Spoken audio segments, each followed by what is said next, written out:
El viento del desierto cortaba como una cuchilla al rojo vivo, barriendo el polvo fino sobre las huellas de Jonas, un hombre que se había convertido en parte de aquel paisaje salvaje e implacable. Eran finales del siglo XIX, una era de acero y pólvora que él había dejado atrás, buscando un exilio en el corazón de la naturaleza abrasadora.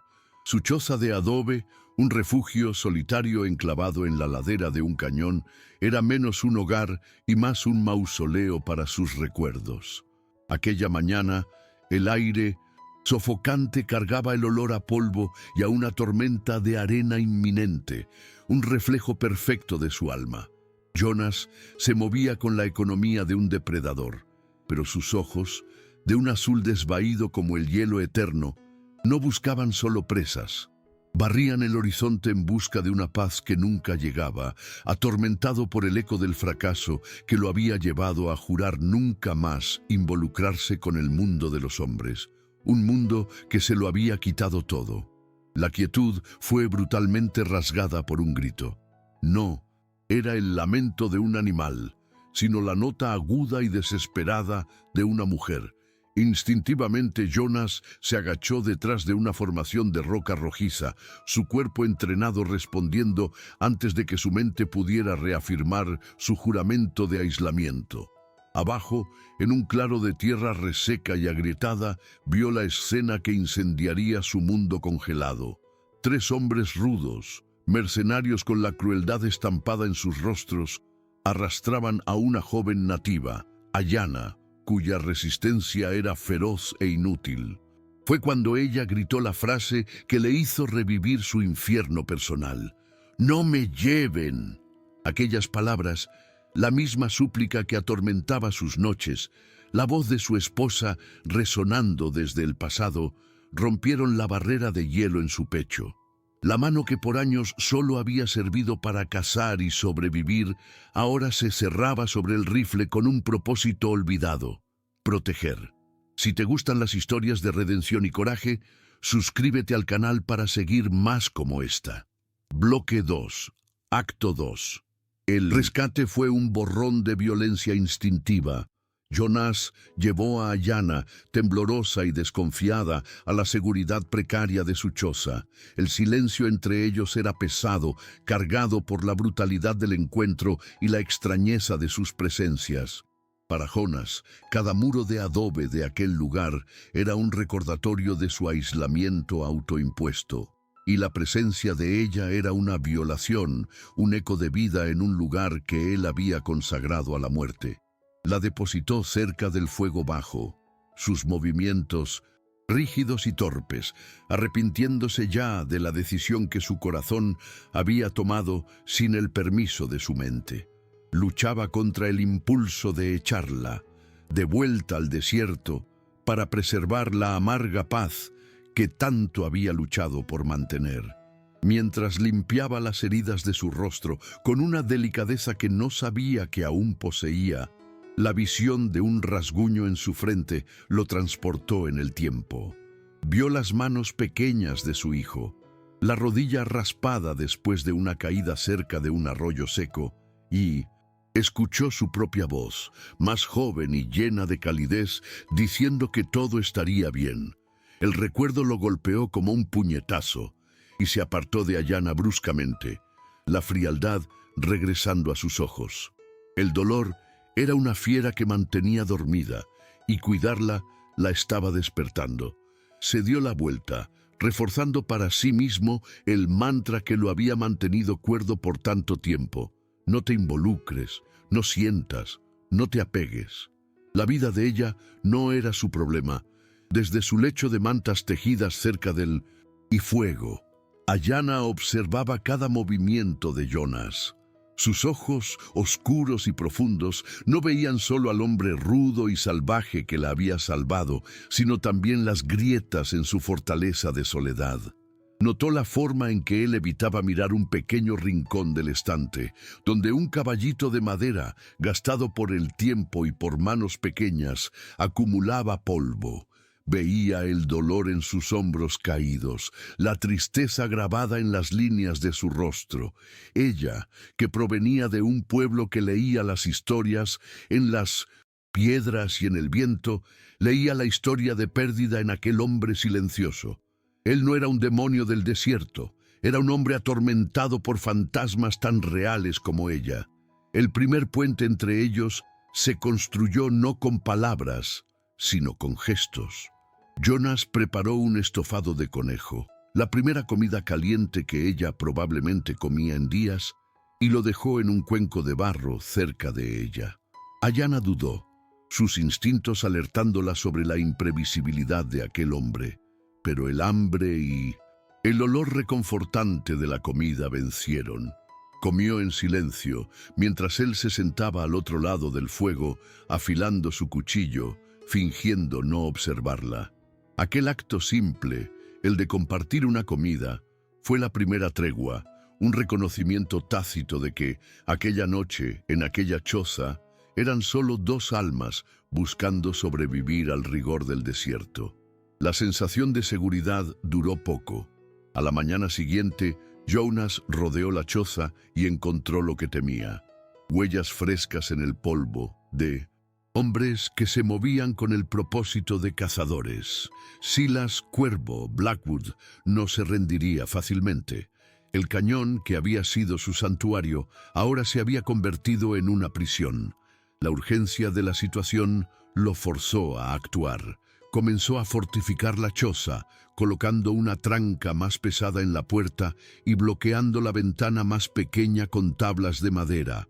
Ayanna observaba, entendiendo que el peligro que la perseguía ahora se había convertido en la jaula de ambos, y que la protección de 1900...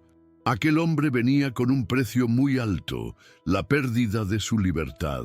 La creciente tensión hizo que Jonas rompiera su voto de silencio. Con una voz áspera por la falta de uso, se dirigió a ella. «Cuando pase la tormenta de arena, te irás», dijo, más para sí mismo que para ella. «No soy tu protector, yo no pedí esto».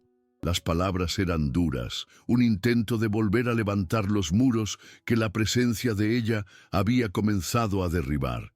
Era una mentira, y ambos lo sabían.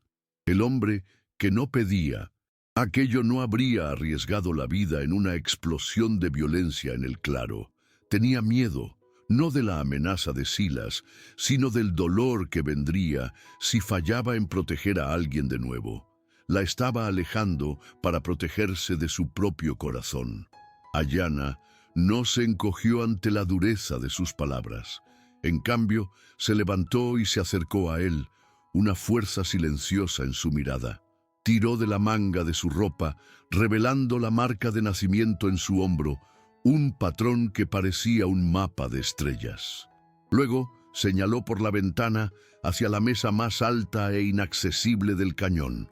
En su lengua nativa, con una voz suave pero firme, dijo una frase que él no entendió completamente, pero cuyo significado resonó en su alma. «La montaña eligió por ti». Aquella simple declaración lo cambió todo. Ya no se trataba de una carga que él llevaba, sino de un destino que la propia tierra salvaje le había entregado. En los días siguientes, se estableció una rutina incómoda. Ayanna, debilitada por la terrible experiencia, enfermó con una fiebre alta. Delirando, señalaba hacia afuera, murmurando el nombre de una planta.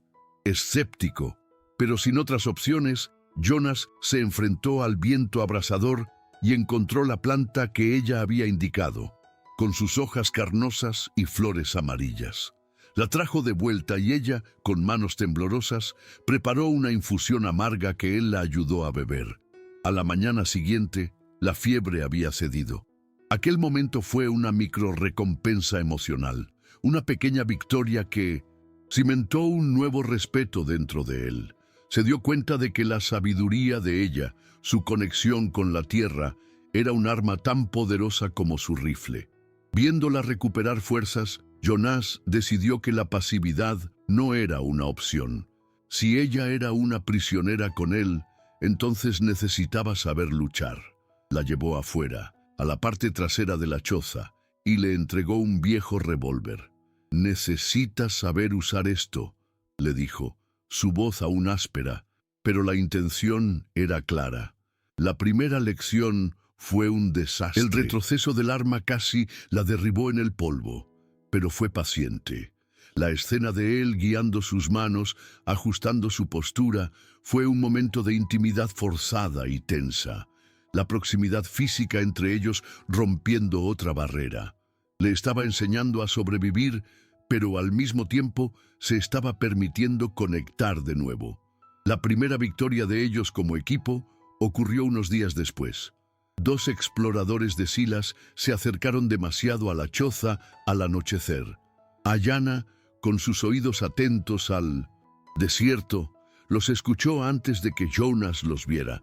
Usando su conocimiento, lo guió a un lugar donde las sombras del crepúsculo ocultaban un profundo barranco. Jonas usó su habilidad de cazador para crear un sonido que los atrajo a la trampa. Uno de los hombres cayó, el grito cortado por el impacto. El otro, aterrorizado, huyó en la oscuridad. No intercambiaron palabras, solo una mirada de entendimiento mutuo en la penumbra. Fue la primera vez que Jonas sintió algo parecido a la esperanza. Una sensación peligrosa y al mismo tiempo embriagadora. Con la confianza recién ganada, Ayanna decidió compartir parte de su secreto.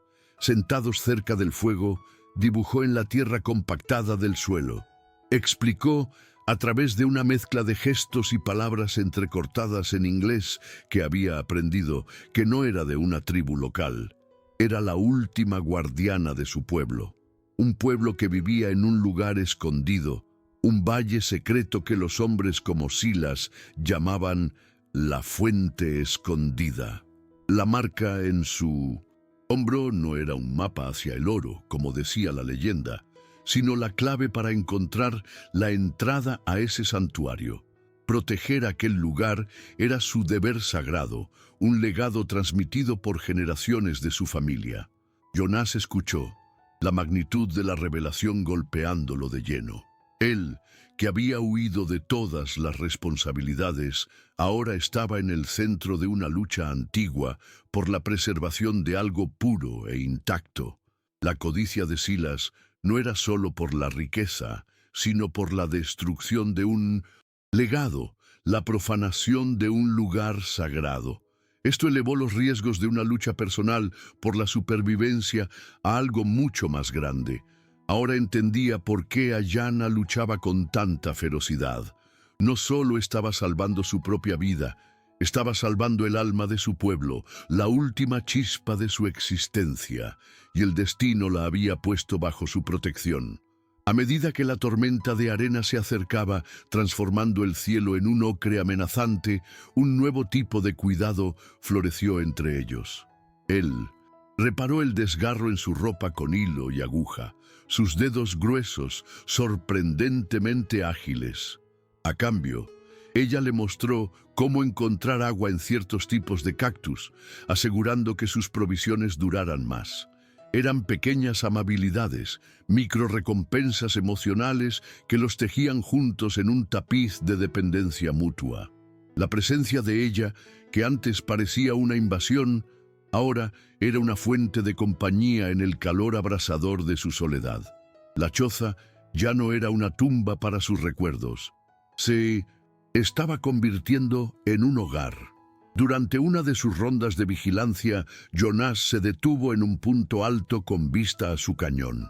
No estaba mirando los rastros de Silas, sino hacia arriba, a la inmensa pared de roca que se cernía sobre ellos. Notó, como ya había hecho antes, una larga y profunda fisura en la pared del cañón, una falla geológica que parecía empeorar con cada lluvia torrencial de la estación. En ese momento fue solo una observación ociosa, una nota mental sobre el poder implacable de la naturaleza. No tenía cómo saber que aquel detalle, aquella imperfección en la armadura de la montaña sería la clave para su supervivencia, el planteamiento para la resolución que decidiría sus destinos. El antagonista, Silas Blackwood, no era solo una amenaza lejana, era una presencia maligna que se infiltraba en sus pensamientos. Jonas lo conocía de nombre y reputación, un hombre que lideraba mercenarios con una mezcla de miedo y promesas de riqueza. Silas veía a los pueblos nativos no como seres humanos, sino como obstáculos o herramientas. En sus pesadillas, Jonas veía el rostro de Silas superponiéndose al de los hombres que mataron a su familia. La misma crueldad fría en los ojos, la misma codicia inhumana. La lucha contra Silas se volvió profundamente personal. Una oportunidad de enfrentar al tipo de mal que destruyó su mundo y esta vez salir victorioso. Bloque 3. Acto 3. La tormenta de arena se desplomó sobre el cañón con la furia de un dios vengativo, transformando el mundo en un torbellino ocre y ensordecedor.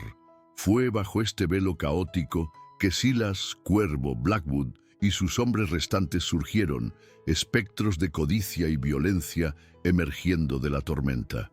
El primer disparo sonó más seco que el chasquido de una roca al sol, haciendo añicos el adobe de la ventana de la choza.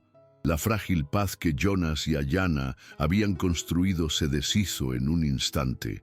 La voz de Silas, distorsionada y amplificada por el viento, cortó el aire, una promesa cruel de que el desierto se convertiría en la tumba de Jonas, un castigo por haber osado proteger lo que no era suyo. El asedio había comenzado y la choza, antes un refugio, ahora era una trampa mortal acorralada por el infierno de polvo y la maldad humana. Jonas ya no era el ermitaño quebrado, era el explorador del ejército, renacido en el fuego del combate. Cada movimiento era preciso, cada bala disparada con un propósito mortal. Él y Ayanna se movían en una sincronía silenciosa y desesperada, ella recargando un rifle extra mientras él cubría las ventanas, el miedo en sus ojos superado por una determinación feroz. El interior de la choza se llenó con el olor acre de la pólvora y el humo de las lámparas, una isla precaria de luz en medio de la oscuridad y el calor sofocante de la batalla.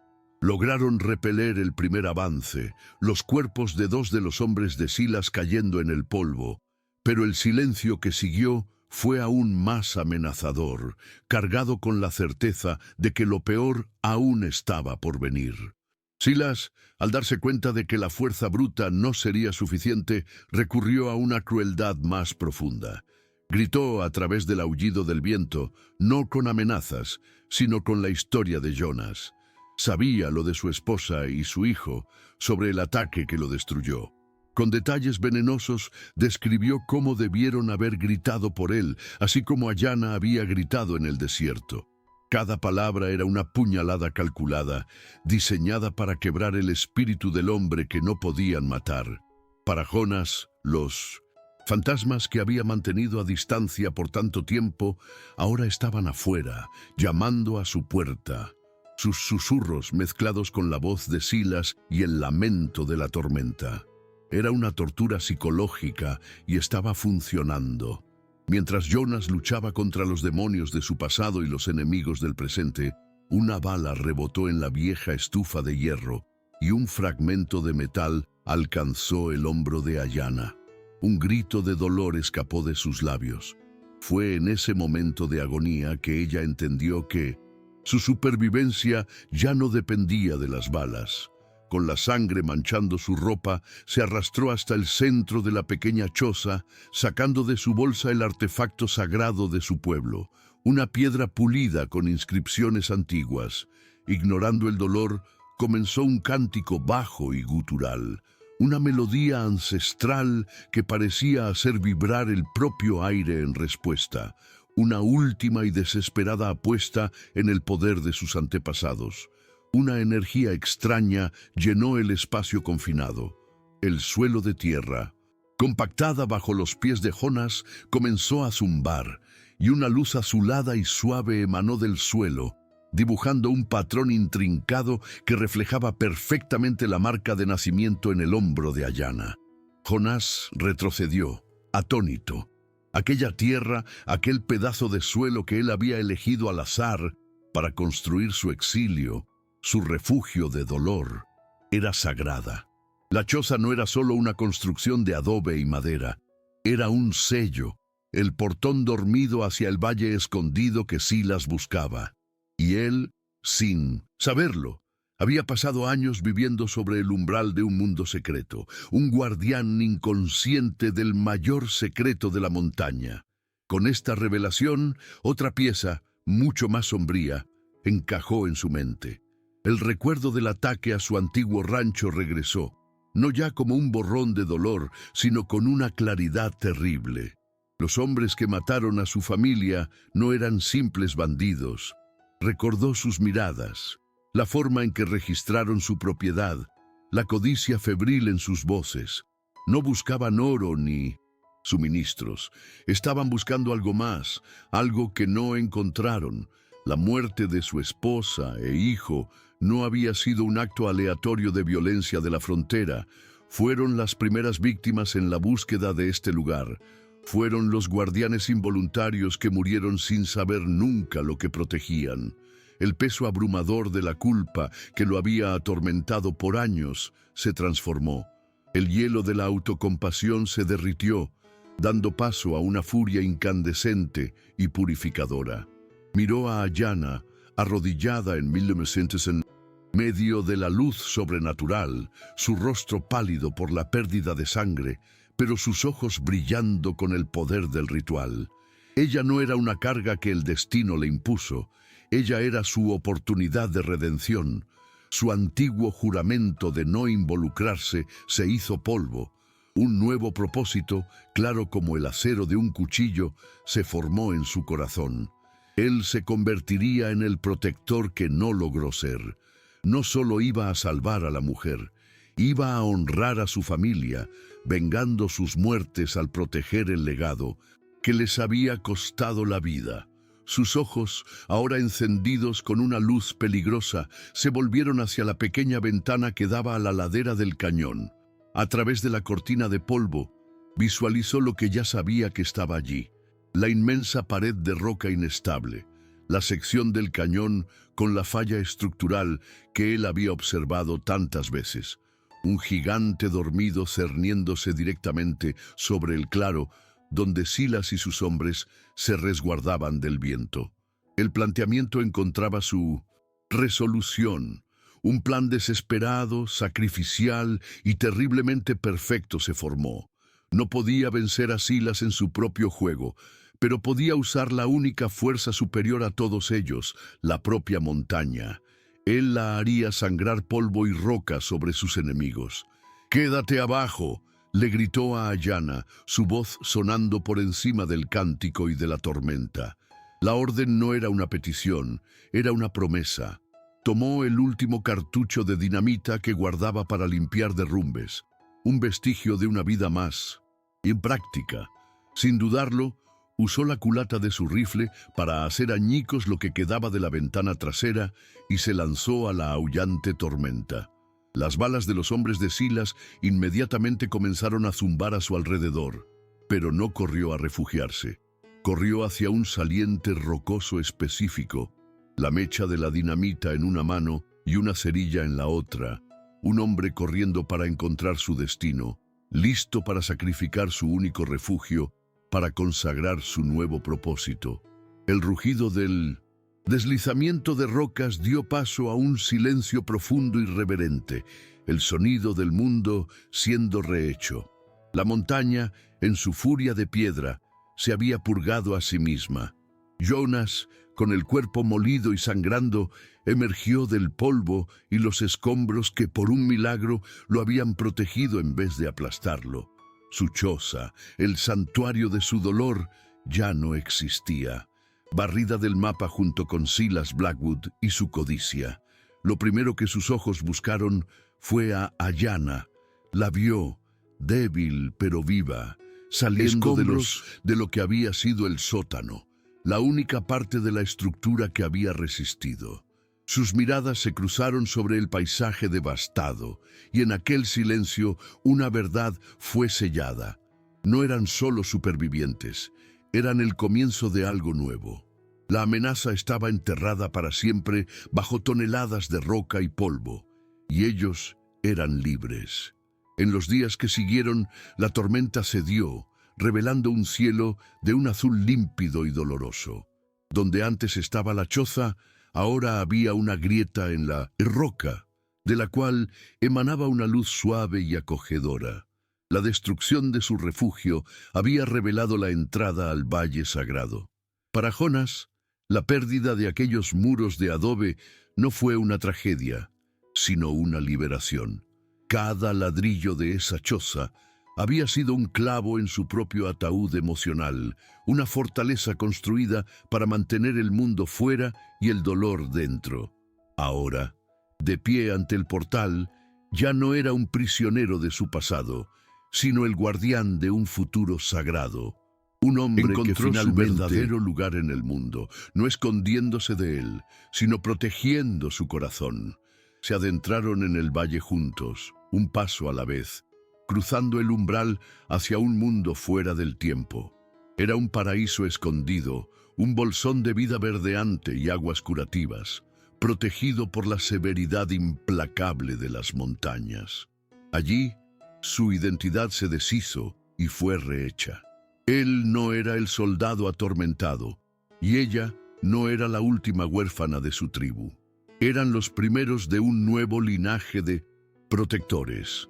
El vínculo entre ellos, forjado en el calor de la batalla y en la aridez del luto, se profundizó en algo más resistente que el amor romántico.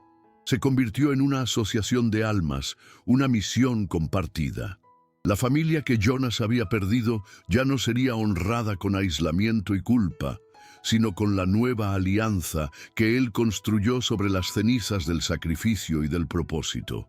Las estaciones cambiaron, y la vida en el valle floreció, así como la paz en sus corazones. Vemos destellos de su nueva existencia. Jonas, enseñando a Ayanna a leer en un viejo libro que había salvado, mientras ella le enseñaba los nombres de las estrellas en la lengua de su pueblo. La dureza en su rostro fue reemplazada por una serenidad vigilante. Sus ojos ya no atormentados por fantasmas, sino enfocados en preservar el equilibrio de aquel lugar mágico.